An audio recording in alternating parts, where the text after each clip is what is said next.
அவர் ஆட்சிக்கு வர பற்றி மட்டும்தான் யோசிக்கணும். அப்படி தான் யோசிக்கிறார். நான் ஆட்சிக்கு வரணும், நான் முதலமைச்சர் ஆகணும். அப்போ செங்கோட்டையன் கூட இருக்க எனக்கு பலம், அவ்வளோதான். அப்போ இதை யோசிச்சுக்கிட்டு மொழி வளர்ந்துக்கிட்டே போய் முதல்ல அவர் என்ன பார்ப்பாரு, காங்கிரஸோ விடுதலை சிறுத்தைகளோ மற்ற கட்சியில் வந்தால் நமக்கு பெரிய பலம். அது ஃபர்ஸ்ட் பாயிண்ட். அவர்கள் வராட்டா ஏடிஎம்கே கூட போகலாம், இல்லை நம்ம கூட இருக்கிறவங்களாம் ஒத்துழைக்க மாட்டாங்க. அப்போ தான் அந்த கடைசி தான் அந்த தேர்ட் விஷயமா இருக்கும், which is not going to help him. முதல்ல அவருக்கு வந்து அலைன்ஸ் அமைஞ்சிருச்சு. காங்கிரஸ் ஒரு கட்சி ஒரு அட்லீஸ்ட் ஒரு 5 to 8% கேரண்டியாக வச்சிருக்கிறாங்க. அவங்க வந்துட்டாங்க அப்படின்னா இவருடைய பர்சன்டேஜ் வந்து 20-25 மேலே வரும். அப்புறம் பர்செப்ஷன் கூடி சேர்ந்து இன்னும் வரலாம்.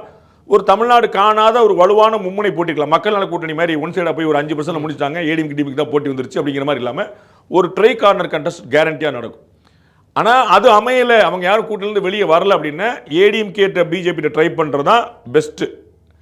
அதுவும் இல்லைன்னு போனால் அது வந்து ஹையஸ்ட் ரிஸ்க்கு. அது ரிசல்ட் என்ன ஆகும், தனியாக கூட்டணி பெருசாக இல்லாமல் என்னுடைய தலைமையில் நான் ட்ரை பண்ணி பார்க்குறேன், ஏதாவது குட்டி கட்சிகள் 2-3 பேர் வச்சுக்கிட்டு நான் வந்து ட்ரை பண்ணி பார்க்குறேன் அப்படின்னாங்கன்னா that could be a risk. But அது ரிசல்ட் என்ன போகும்.